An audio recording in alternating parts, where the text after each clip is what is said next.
Bonjour, je m'appelle Olivia Grasso, j'ai 22 ans, je viens de Bruxelles.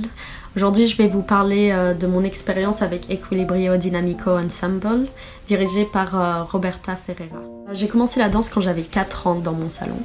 Et par la suite, j'ai déménagé à Londres pour rejoindre la Rambert School. J'ai été diplômée d'un bachelor en art spécialisé en danse classique et contemporaine. Après ça, je me suis lancée dans le vaste monde artistique en tant qu'indépendante. J'ai eu la chance de faire des projets en France, en Angleterre, en Écosse, en Chine.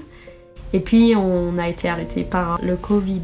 À ce moment-là, je me sentais bloquée et j'avais le besoin d'avoir un espace safe pour redécouvrir, explorer et me refocaliser sur la danse. C'est ce que Equilibrio Dinamico offrait. Quand je suis arrivée en Italie, on a été super bien accueillis. Le premier jour entré dans un studio, c'était vraiment rafraîchissant de voir autant de personnes talentueuses et de danseurs dans un même espace. Le programme offre la possibilité de travailler avec des chorégraphes invités. À côté de ça, on avait ce qu'on appelait les small class training qui nous permettaient de découvrir différentes techniques. En fait, ce qui nous a permis de nous ouvrir à différentes disciplines avec différents professeurs. C'est important en fait de toucher à tout pour savoir ce qui nous intéresse et ce qui nous intéresse moins. En ayant différents professeurs chaque semaine, ça nous a permis d'être submergés d'informations, d'avoir des points de vue de différents artistes et à mieux comprendre nos attirances, nos préférences et nos envies pour en fait forger notre identité artistique.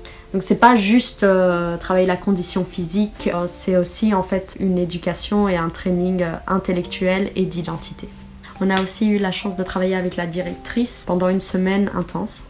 Donc le matin, on a eu cours d'improvisation guidée. L'après-midi, on avait 4 à 6 heures de création pour la pièce Kickstart.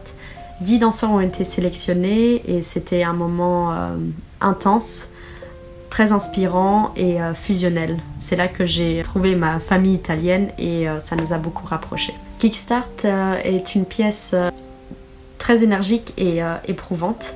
C'est une pièce qui parle d'elle-même, c'est-à-dire dès le début, on n'a pas suivi une narration, on nous a donné des tâches créatives autour desquelles on explorait nos limites physiques. C'était comme une lutte interne à ne pas lâcher notre intensité, mais on avait quand même le soutien externe d'un groupe et le support d'une énergie collective. Cette pièce a été montée pour le festival d'Ab à Bari et c'était un plaisir en fait de revenir sur scène. On a eu l'opportunité de transformer Kickstart en film. Ça nous a permis en fait d'expérimenter le backstage d'une production de film et donc de travailler autour d'une autre discipline que la scène. Ça a apporté une autre dimension et une autre approche à la mise en scène, au mouvement, à l'importance des détails. C'était une très belle expérience. On a filmer ça sur une plage, c'est-à-dire donc danser sur du sable. C'est très différent de danser sur une scène ou dans une salle de danse. Donc ça a apporté une autre approche au mouvement. Ça rend les mouvements plus lourds. Ça a rajouté une certaine dramaturgie à la pièce différente de la pièce qui a été présentée sur scène. C'était très intéressant de pouvoir expérimenter ces différences. Pour le moment, on a été mis en suspens pour cause du Covid. Mais j'espère et j'ai vraiment hâte qu'on se retrouve bientôt.